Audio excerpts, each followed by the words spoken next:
Hallelujah. आपकी भरपूर तालीम है। खुदावंद देता हूं यहाँ आए और आज तक जो खूबसूरत कलाम खुदावंद ने बख्शा है वो आज तक हमें पहुँचाना है।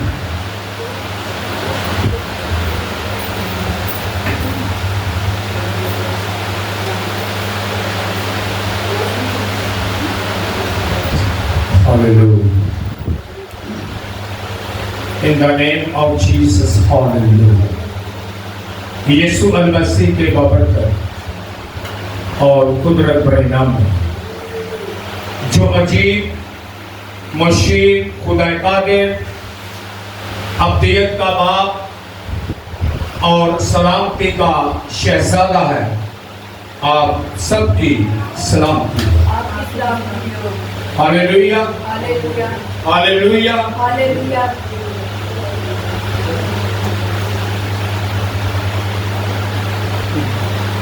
गुजरे दिनों में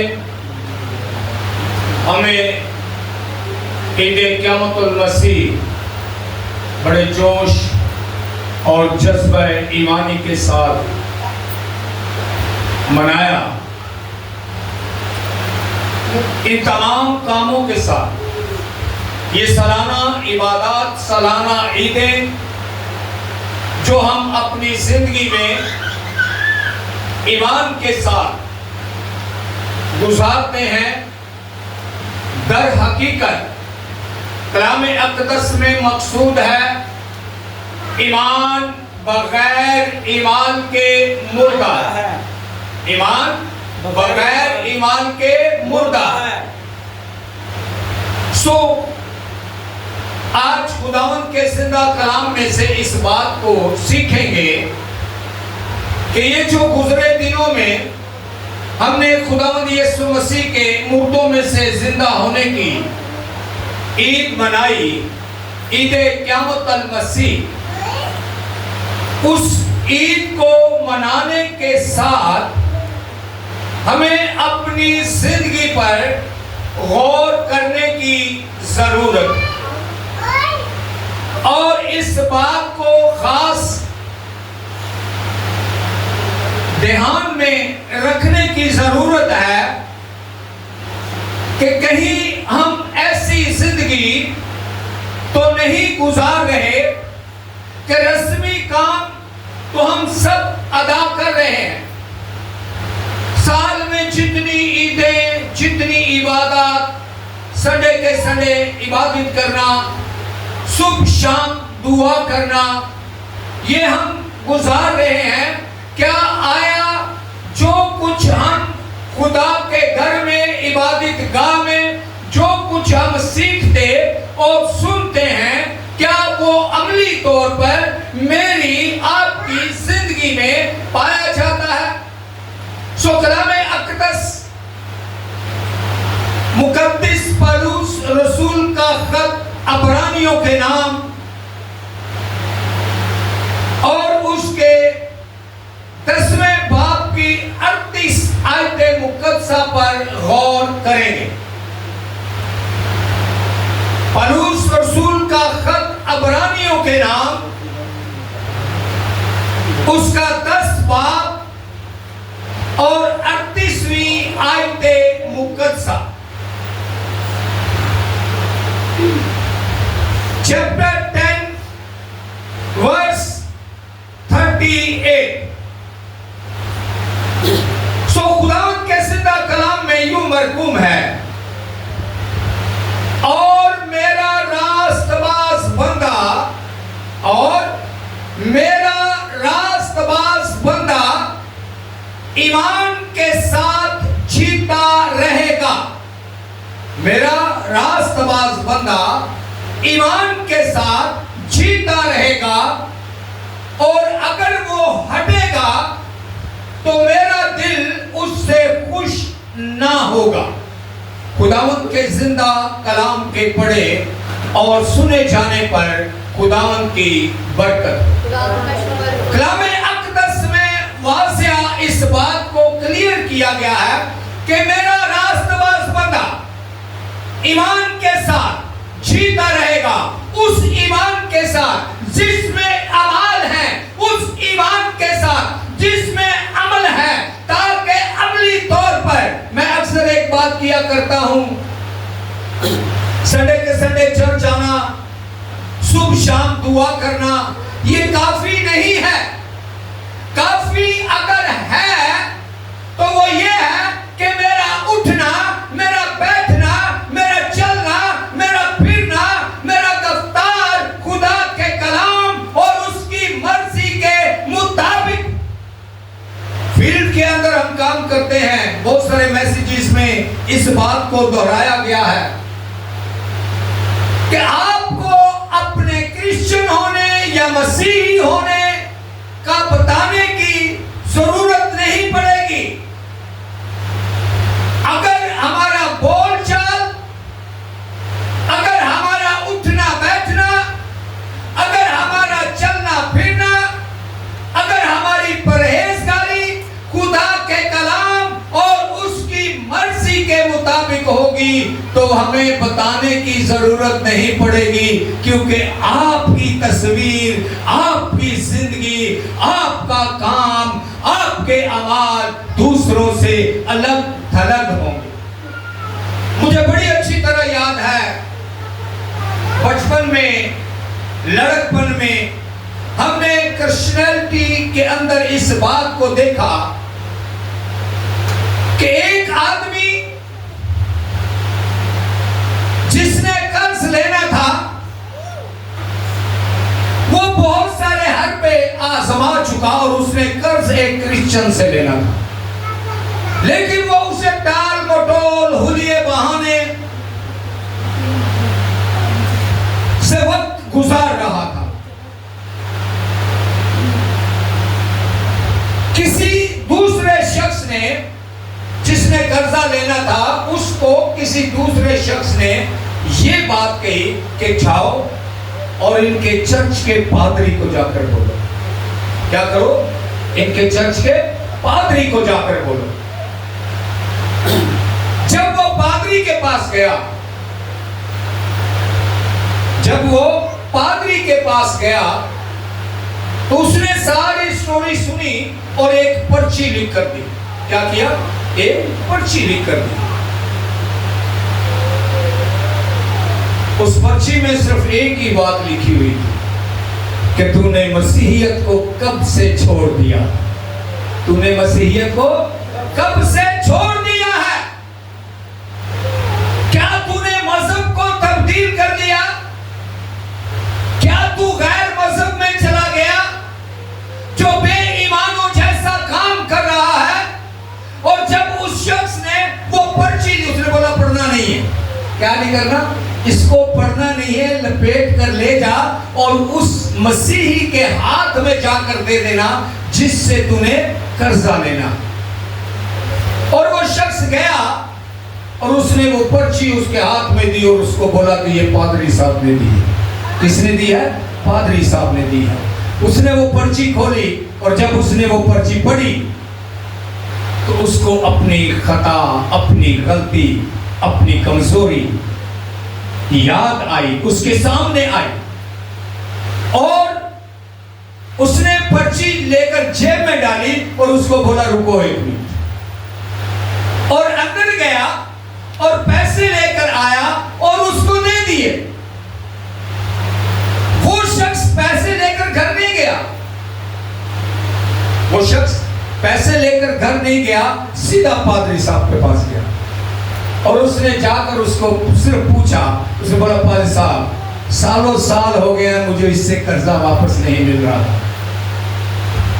मुझे सिर्फ इतना बता दो कि आपने पर्ची में क्या लिखा, आपने पर्ची में क्या लिखा। उसने शॉर्ट बात की उससे, उसने कहा कि मैंने पर्ची में सिर्फ इतना लिखा है कि तू एक ईमानदार शख्स है, तू एक ईमानदार शख्स है, तू मसीही है और फिर तेरा किरदार बेईमानों जैसा क्यों है।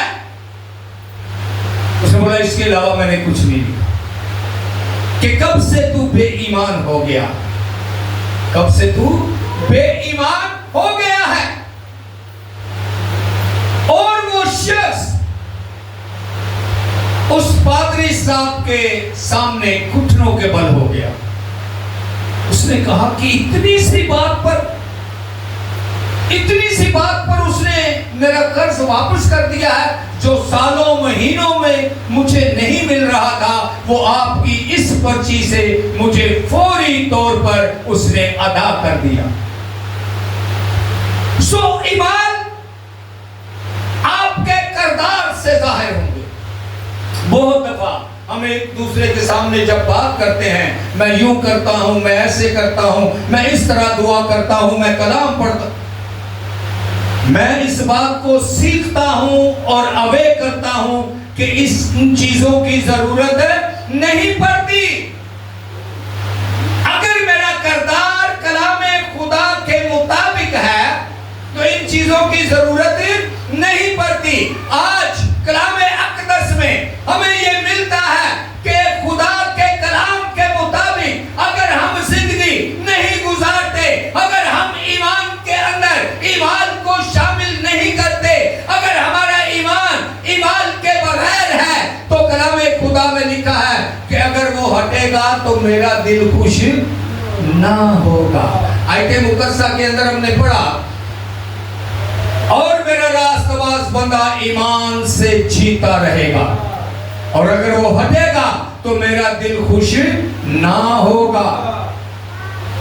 इब्रानियों 11 बाब की 39वीं आयत मुकद्दसा में मरकूम है, और अगरचा इन सब के हक में ईमान के सबब से अच्छी गवाही दी गई। जितने ईमानदार मसीहियत से पहले आए, खुदावंद यीशु मसीह से पहले जितने ईमानदार गुजरे, अंबिया अकराम के जरिया,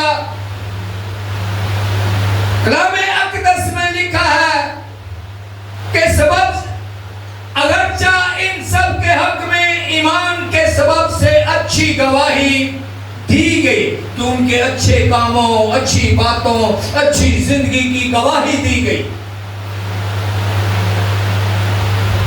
तो भी उन्हें वादा की हुई चीज ना मिली। उन्हें वादा की हुई चीज ना मिली, और वो वादा की हुई चीज खुदावंद यीशु मसीह ने फरमाया कि मैं चाहता हूं और तुम्हारे लिए एक मददगार भेजूंगा।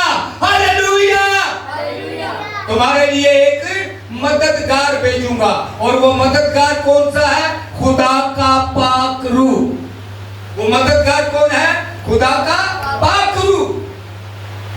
और खुदा की आंख बदी को देख नहीं सकती, खुदा की आंख बदी को देख नहीं सकती। हम अक्सर एक मिसाल करते हैं कि कख दा भी चोर ते लख दा भी चोर, कख दा भी चोर ते लख दा भी चोर। सो कलामे खुदा के मुताबिक इब्रानियों 11 बाब की 39वीं आयत को हमारे सामने इसीलिए रखा गया कि जो चीज खुदावंद यीशु मसीह ने हमसे वादा की, कलामे अक़दस में यूं मरकूम है कि अगर तू सदरे अदालत में जाता है तो परेशान मत हो कि मैं अंदर जाकर क्या बोलूंगा। तू नहीं, बल्कि खुदा का पाक रूह बोलेगा। और खुदा का पाक रूह आज मेरे लिए, आपके लिए किस तरह बोलेगा? दाएं खड़ा होकर, बाएं खड़ा होकर, सामने खड़ा होकर, पीछे खड़ा होकर, किस तरह बोलेगा? कलामे अक़दस में लिखा है कि वो तुम्हारे अंदर से बोलेगा। और अंदर पाक रूह तब होगा जब मेरी जिंदगी पाक होगी, जब आपका किरदार पाक होगा, जब आपका बोलचाल पाक होगा, जब आपका उठना बैठना पाकीज़गी में होगा, तब खुदा का पाक रूह आपके, मेरे और हर उस इंसान के अंदर होगा जो खुदा के कलाम को ईमान के साथ, ईमान के साथ अपनी जिंदगी में लेता है। Hallelujah, hallelujah, hallelujah, hallelujah. और किरदार से किस तरह पता चलेगा? इब्रानियों 13 बाब की 16वीं आयत मुकद्दसा के अंदर खुदा फरमाता है किरदार के बारे में, लिखता है और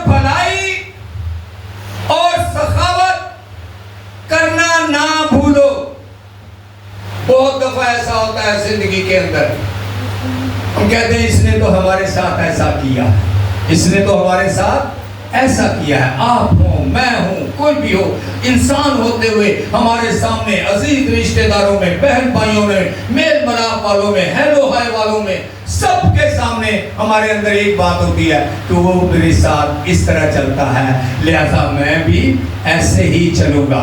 लेकिन खुदा पाक रूह इस बात की हदायत करता है कि भलाई करना ना भूलो। नेकी जिसके साथ की जाए वो तो आपके साथ नेकी करेगा, लेकिन खुदा का सीधा कलाम इस बात को वाज़िया करता है।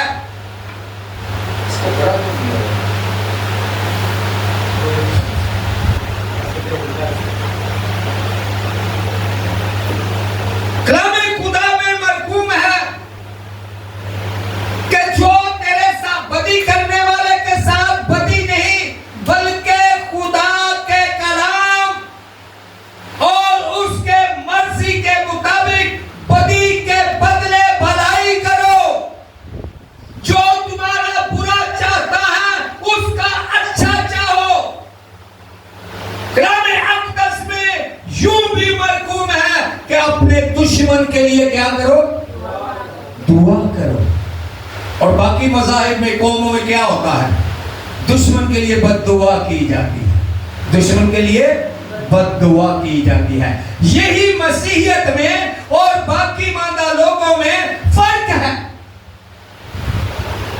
मसीहियत में और गैर मज़ाहिब में यही फर्क है कि वो दुश्मन के लिए दुआ नहीं, बल्कि उसकी तबाही के लिए, उसकी बर्बादी के लिए बद्दुआ करते हैं।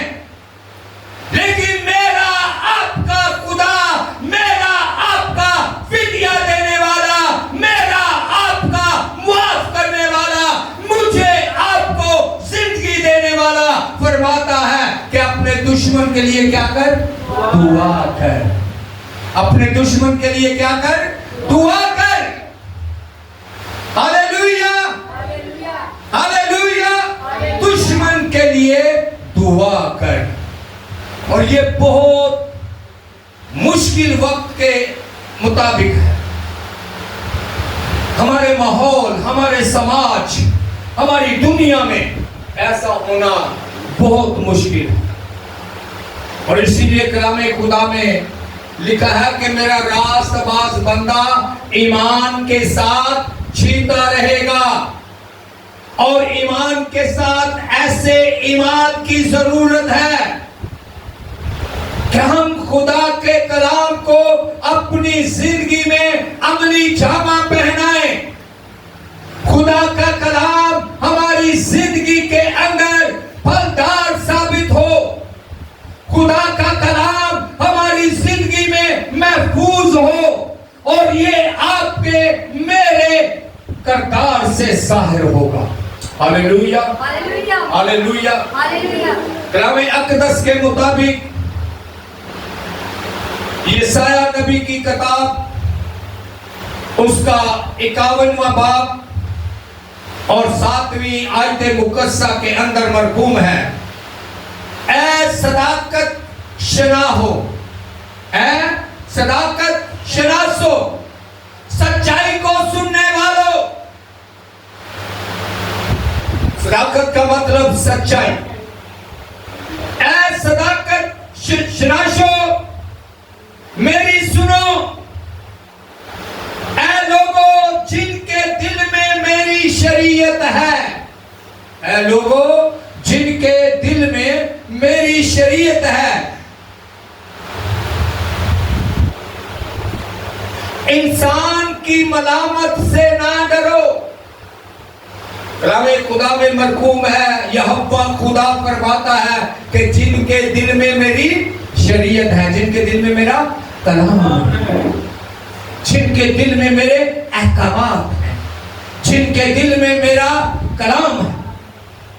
कलाम खुदा में लिखा है कि उनसे मत डरो जो तुम्हें मलामत करते हैं और उनकी तानाज़नी से हरासा ना हो। मैंने बीच में आपके सामने बात रखी कि खुदा का पाक रूह जब मेरा या आपका मददगार होगा तो अच्छे लफ्जों में आपके पास जवाब होगा। आप गाली के बदले गाली नहीं, आप डंडे के बदले डंडा नहीं मारोगे, आप गोली के बदले गोली नहीं चलाओगे, बल्कि खुदावन अपने खुदा के हजूर झुकोगे। इसीलिए कलामे खुदा में लिखा है कि अगर मेरा रास्तबाज बंदा ईमान के साथ जीता रहेगा, अगर वो हटेगा तो मेरा दिल खुशी ना होगा। हालेलुया। कलामे खुदा हमें इस बात की आगाही करता है कि हमें अपनी जिंदगी में खुदा की मर्जी को अपनाना है। और खुदा की मर्जी यह है कि हम हलीमी को, खुदा की मर्जी यह है कि हम फरोख्तनी को, खुदा की मर्जी यह है कि हम ताबेदारी को, खुदा की मर्जी यह है कि हम खुदा के कलाम को अपनी जिंदगी में जगह दें। हम ताबेदारी फरमाबरदारी को अपनाएं, हम खुदा की मोहब्बत को अपनाएं और उसी मोहब्बत को अपनी जिंदगी से जाहिर करें। अब अगर बंदा बोले,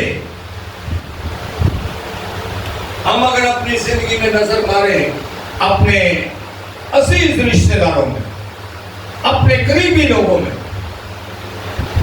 जो बंदा चापलूसी वाला होगा, जो आपके सामने मोहब्बत का इजहार और आपकी गैर मौजूदगी में आपकी एंजॉय करने वाला होगा, वक्त गुजरने के साथ साथ उसकी ये हालत आपके सामने आएगी।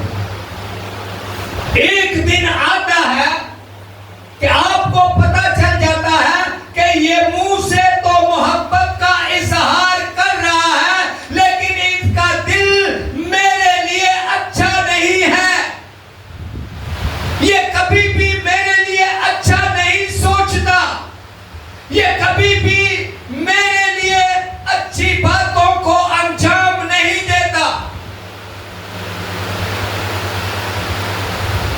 जब हम खुदा के कलाम को पसे पर्दा करते हैं, जब हम खुदा के कलाम को छुपा देते हैं, जब हम खुदा के कलाम को पीछे कर देते हैं, तो आप यकीन जाने कि ना दुआ का वक्त बनता है, ना इबादत का वक्त बनता है, ना कलाम सुनने का वक्त बनता है। ईमान सुनने से पैदा होता है और सुनना खुदा के।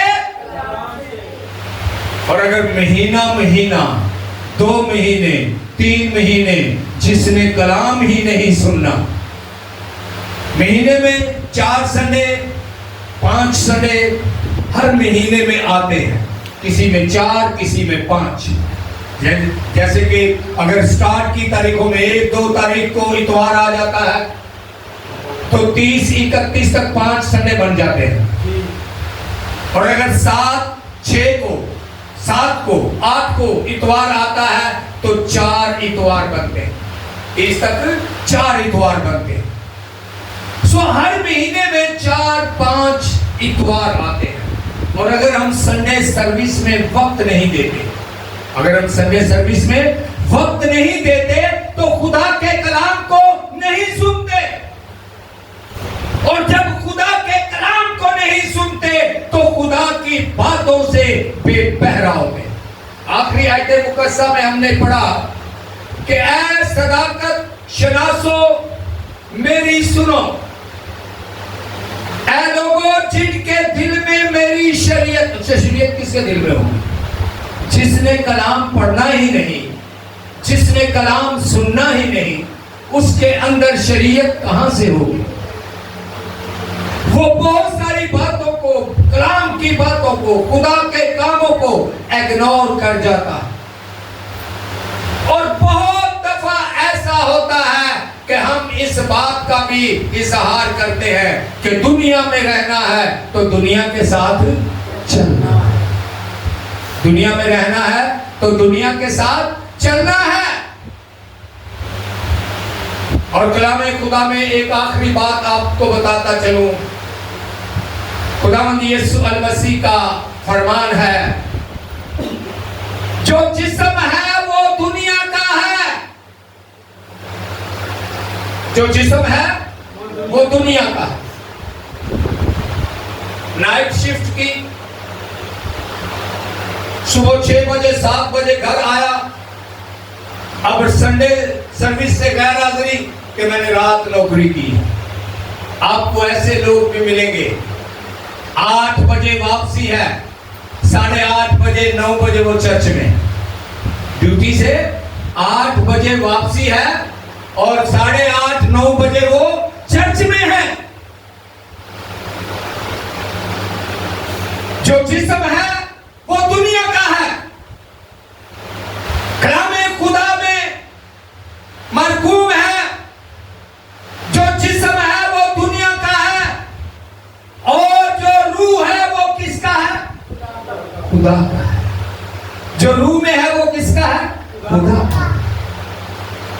और कलामे अक़दस के मुताबिक जब हम अपनी जिंदगी में देखते हैं जिस्म आराम मांगता है।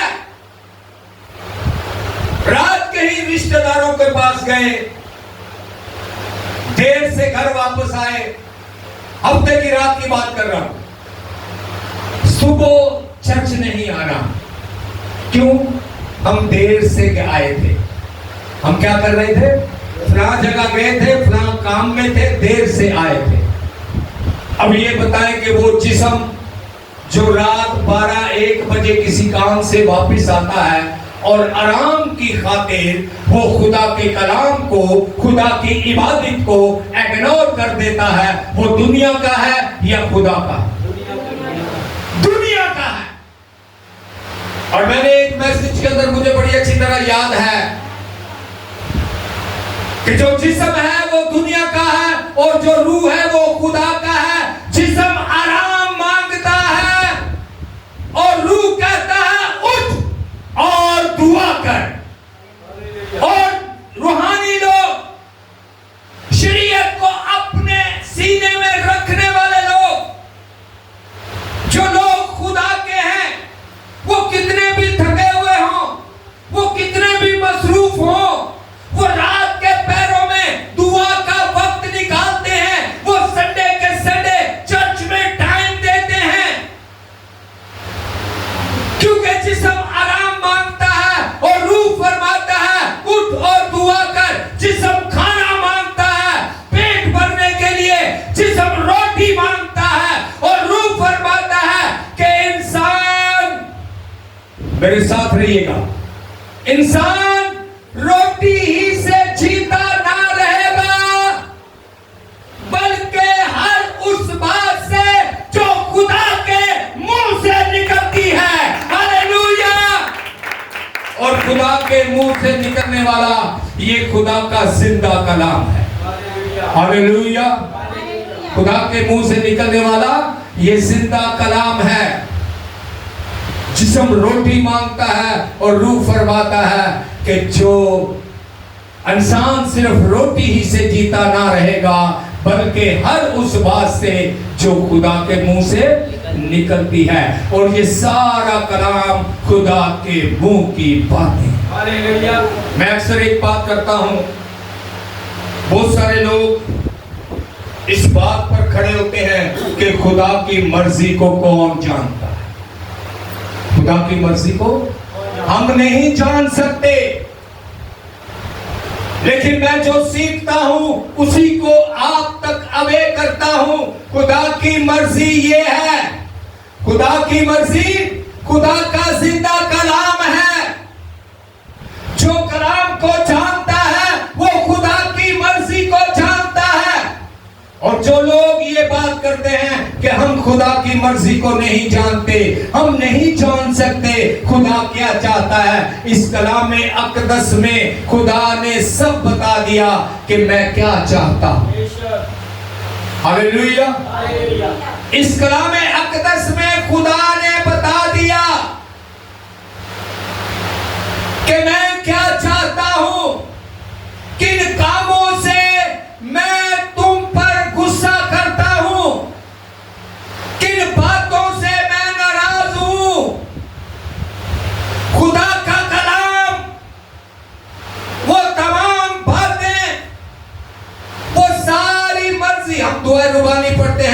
कि जैसी तेरी मर्जी आसमान पर पूरी होती है जमीन पर भी, जैसी तेरी मर्जी आसमान पर पूरी होती है जमीन पर भी हो।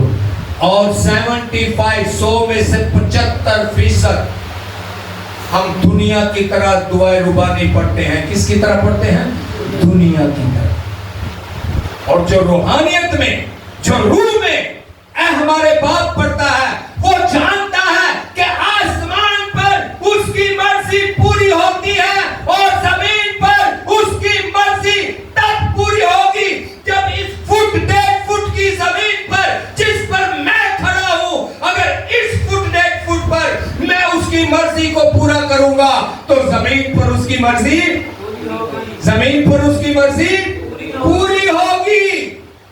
खाली दुआए रुबानी पढ़ने से बात नहीं बनेगी, बात बनेगी तो अमल से बनेगी। Hallelujah, hallelujah. जब हम इस बात को दोहराते हैं कि जैसी तेरी मर्जी आसमान पर पूरी होती है जमीन पर भी हो, तो जमीन पर उसकी मर्जी को पूरा करने के लिए आपको, मुझे उसकी शरीयत, उसके अहकामात, उसके कलाम को अमली तौर पर अपनी जिंदगी में लेने की जरूरत है। Hallelujah, hallelujah. खुदावंद के जिंदा और मुकद्दस कलाम के मुताबिक अगर मेरा रास्तबाज बंदा ईमान के साथ जीता रहेगा, अगर वो हटेगा तो मैं उससे खुश ना होऊंगा। आए आज अपने खुदा से अपनी जिंदगी के अहद को कायम करें।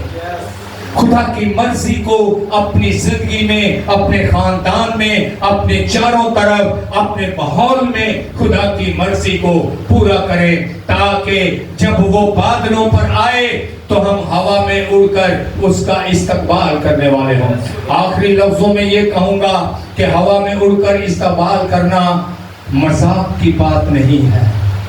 कोई खाला जी का वादा नहींगा कि जब मर्जी जाओ तो जाके खरबूजा तोड़ के ले आओ। हवा में उड़ने के लिए आपको इस कुंदन में से गुजरना होगा, आपको खुदा की मर्जी को पूरा करना होगा। जब मैं इस बात को भी दोहराता हूं, जिसके पास कलाम है, मेरे साथ दोहराइएगा, जिसके पास कलाम है, उसके पास बेटा है। सो खुदावंद यीशु मसीह उसी जिंदगी में है जिस जिंदगी में खुदा का कलाम है। खुदावंद आप सबको बरकत दे। आमीन।